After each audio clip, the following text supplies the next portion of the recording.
किसान आंदोलन 1920 constructive programme के बाद ग्राउंड लेवल पर चल रहा था असली संघर्ष। किसान क्यों उठ खड़े हुए? 1920 के दौरान भारतीय किसान सबसे ज़्यादा पीड़ित वर्ग थे। मतलब कि लगान, लैंड रेवेन्यू बहुत ज़्यादा, फसल खराब होने पर भी टैक्स माफ़ नहीं, ज़मींदारी सिस्टम का जुल्म, बेगार मतलब कि फ्री लेबर, ज़बरदस्ती का काम करवाना, ज़मीन और घर जब्त कर लिया जाता था। नॉन कॉपरेशन के बाद नेशनल मूवमेंट नहीं था, इसलिए किसानों का गुस्सा लोकल आंदोलन के रूप में फूटा।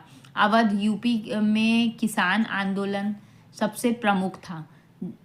अवध रीजन मतलब कि यूनाइटेड प्रोविंस, आज का यूपी, नेतृत्व मतलब कि बाबा रामचंद्र इसमें थे। जवाहरलाल नेहरू सपोर्ट कर रहे थे। किसानों के मुख्य मांगे क्या थी? लगान कम हो, बेगारी बंद हो, ज़मीन से जब्ती बंद हो, ज़मींदारों का अत्याचार खत्म हो। किसान कहते थे हम अन्न उगाते हैं पर भूखे हम ही रहते हैं।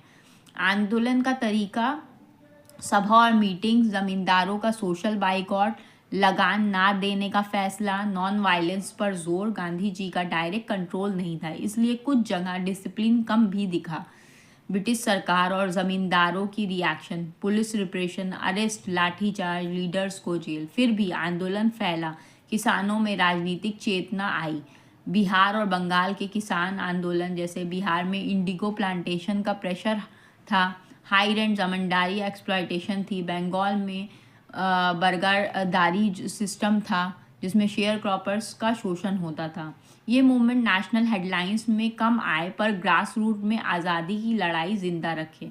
किसान आंदोलन की सबसे बड़ी अचीवमेंट क्या थी? किसानों ने पहली बार ऑर्गेनाइज प्रोटेस्ट किया, ज़मींदारी जुल्म को चैलेंज किया। कांग्रेस को समझ आया आज़ादी की लड़ाई गांव के बिना जीती नहीं जा सकती।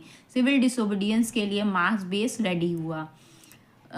इसमें क्या किसान आंदोलन एक ऑल इंडिया मूवमेंट था? नहीं, ये रीजनल थे लेकिन बहुत पावरफुल थे। इन्होंने आगे के मूवमेंट के लिए ज़मीन तैयार की, मतलब बेस तैयार किया।